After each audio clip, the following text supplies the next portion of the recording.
The former US President Donald Trump has pleaded not guilty to criminal charges in court in New York. He faces 34 counts of falsifying business records linked to hush money payments that prosecutors say he orchestrated. Trump says the charges are baseless and part of a political campaign against him. Just hours after facing an unprecedented criminal hearing, Donald Trump was back on the attack. This is a persecution, not an investigation. She's put our family through hell. It's cost hundreds of millions of dollars to defend, but our heads are held very, very high. Trump had made a quick exit from New York after fronting a Manhattan court over 34 criminal charges. His every move across the country was tracked in media coverage in a case that's dominating national and international headlines. Trump made little acknowledgement of the drama as it unfolded outside the courthouse. President Trump, will you come speak to us? Inside, he entered not guilty pleas to all the charges, which relate to hush money payments to a doorman and 2 women he's alleged to have had affairs with. Prosecutors allege Trump falsified business records. Why did Donald Trump repeatedly make these false statements? The evidence will show that he did so to cover up crimes relating to the 2016 election. Back at his Mar-a-Lago home in Florida, Trump told supporters in a campaign-style speech that the charges against him were politically motivated and baseless. I never thought anything like this could happen in America. Never thought it could happen.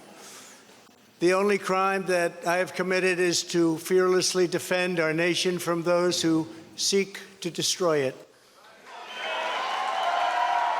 The case will be back before the courts in December, but it's not the only legal drama Trump is facing, with several other investigations underway which could result in further and more serious charges.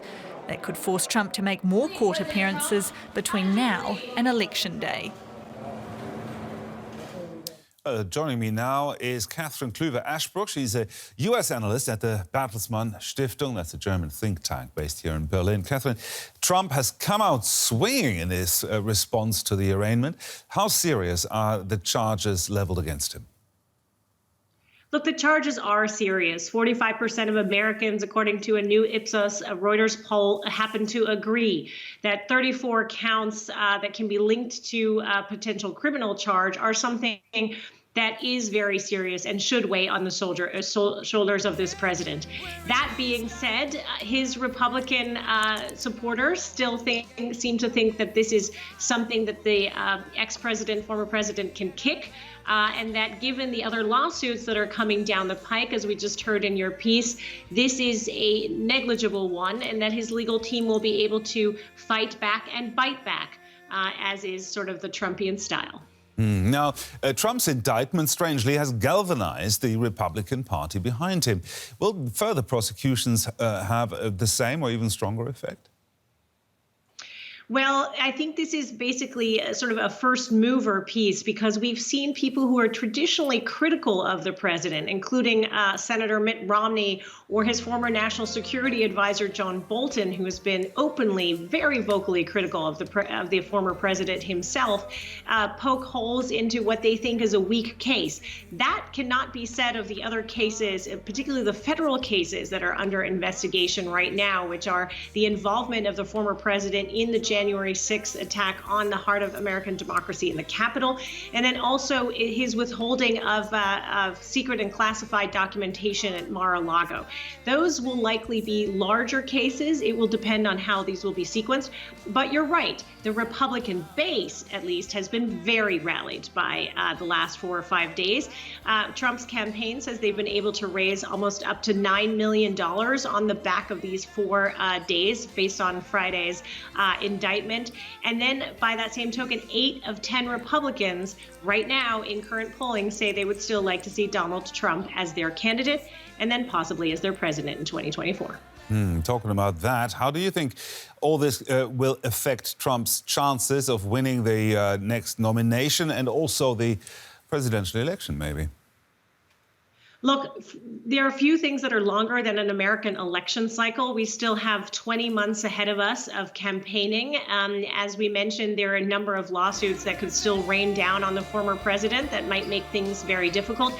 We saw in the midterm election that even Republican voters seemed to turn away from some of the candidates that Trump was putting in the ring because they seemed done with the kind of chaos that Trump always pours onto the American political dynamic. So we'll have to see the degree to which this, might sway the party in different directions. 20 months is a long, long time. Much can happen here. But that for this moment in time, Trump will be Trump, which is that he will use this for publicity, even if it's negative publicity. That much is clear, and he'll try to ride this wave for as long as he can. He probably will. Catherine Kluber-Ashbrook there from the Bertelsmann Foundation. Thank you very much. My pleasure.